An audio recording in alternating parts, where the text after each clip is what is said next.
The opening scene begins with Ben's narration about the Wayward Pines. He claims that man's destruction of the environment has resulted in evolutionary aberrations known as abbeys that rule the earth. One man foresaw the catastrophe coming, so he built an ark for mankind, selecting a select few to sleep for 2,000 years and defy extinction. Some were there by choice, but most of them were taken against their will. 3 years after Ben's father's death, the town is ruled by the first generation. They ascended to power and continued to rule with an iron fist. According to Ben, he didn't want to live in such a world, so he vowed to do something about it, not just for himself and the people of Wayward Pines, but for the entire human race. In the next scene, we are introduced to a doctor named Theo Yedline, who is on vacation in Hawaii with his wife named Rebecca. He invites his wife to join him for a drink, but she declines. As a result, he ventures out to a bar by himself. In the bar, Dr. Yedlin is approached by Sheriff Pope, who is apparently hunting for more chosen people to chloroform and forcefully send them into the future. In the midst of the conversation, Sheriff Pope makes him drink a lot.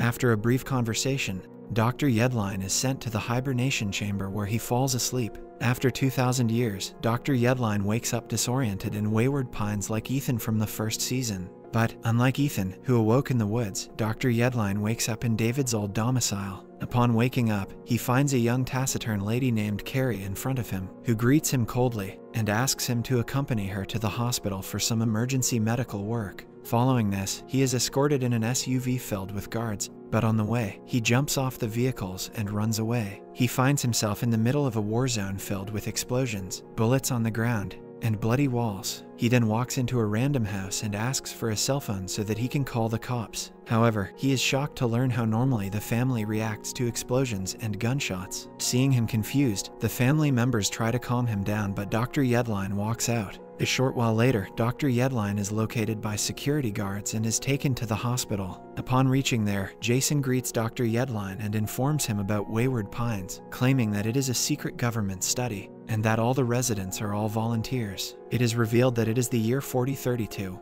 and the students of Wayward Pines Academy, led by the paranoid Jason, rule the town. These young people believe they are carrying on the work of their late leader David. Following this, Jason sends Dr. Yedline inside the operation theater to save the life of none other than Kate, who appears to have been shot. Befuddled, Dr. Yedline suits up to operate on her, surrounded by interning physicians. All the interns appear to be too young to perform the surgery. Following the surgery, he is resting in the doctor's ward when he is reminded of his wife, who, unlike him, desired to have a baby. He thinks his little getaway might patch things up, but she's about ready to chunk the deuce and call the marriage a wrap. As a result, they had a heated argument that day, but now Dr. Yedline seems to be missing his wife, so he takes out his wedding ring and wears it again. After a while, Carrie walks in and informs him that Kate has regained consciousness. On his way to Kate, Dr. Yedline notices Ethan's assistant, Arlene, receiving shock treatment in one of the hospital's desolate rooms, which makes him even more suspicious of the place. After this, he introduces himself to Kate,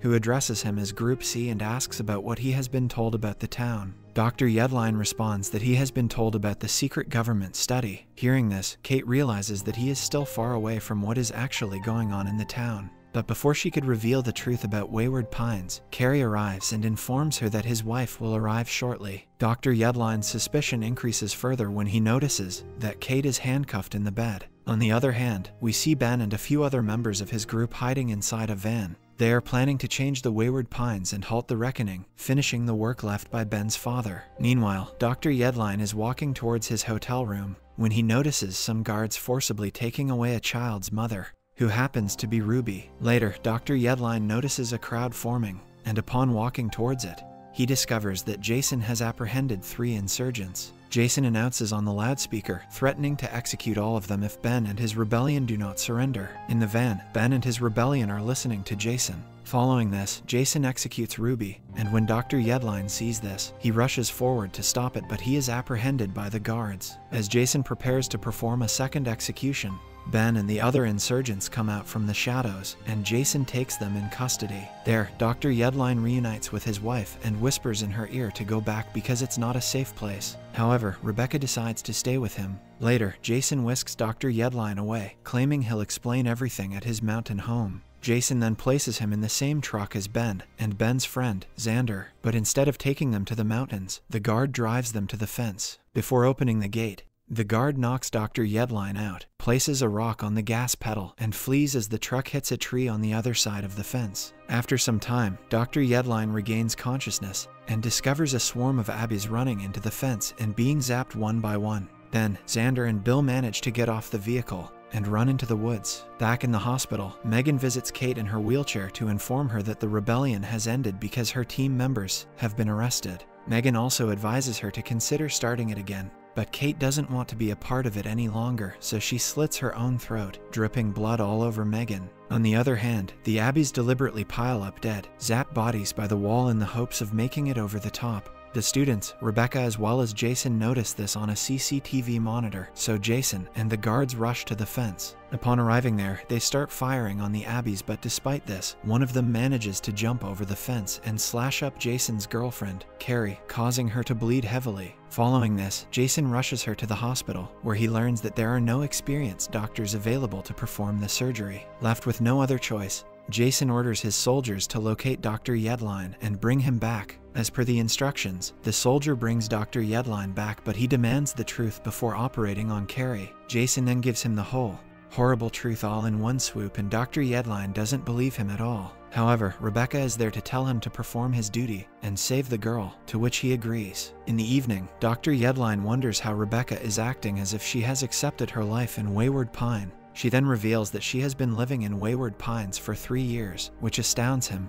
Despite the fact that she is an architect, Rebecca appears to be Wayward Pines' resident beautician. He inquires as to why she changed her profession despite her pure dedication for it, to which she responds that she has to do the job that she has been assigned in order to survive in Wayward Pines. After this, she advises her husband to get back to healing people, especially since all of the rationing has resulted in malnourished children. Dr. Yedline, the town's reluctant doctor, notices how Jason is turning Wayward Pines into a dictatorship. Later, Dr. Yedline approaches Jason and declares that he will not be staying under anyone's dictatorship. This makes Jason furious because he dislikes being lectured. Following this, he goes to Carrie and expresses his regret for bringing Dr. Yedline to Wayward Pines. Hearing this, she responds that if they didn't have Dr. Yedline, she would not have survived. Furthermore, Carrie reassures Jason that Yeldon is an important person of their grand plan and tells him to let Dr. Yedline be. She also tells him to focus on harvesting food that is located beyond the fence because the children in the Wayward Pines are already malnourished.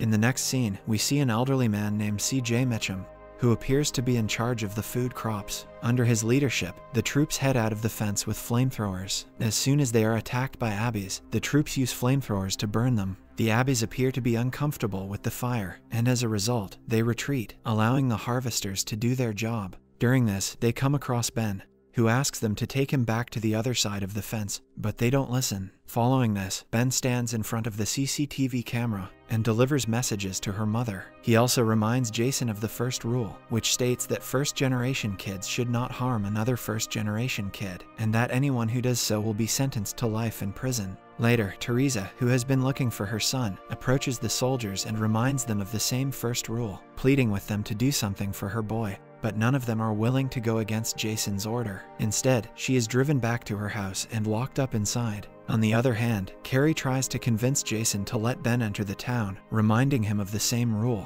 However, Jason believes that Ben turned against them and he will not let him ruin his plans any longer. Sadly, the Abbeys capture poor Ben, jumping him in the cornfields. The Abbeys appear to be evolving to the point where they may be plotting ways to get inside Wayward Pines. At the headquarters, Jason is unable to find any Abbeys on the security cameras, making him believe that the Abbeys are gone. Jason shares with his girlfriend about it, which surprises her as well. Thanks for watching. Subscribe and hit that like button to help our channel grow. Turn on the notifications so you won't miss any of our new videos.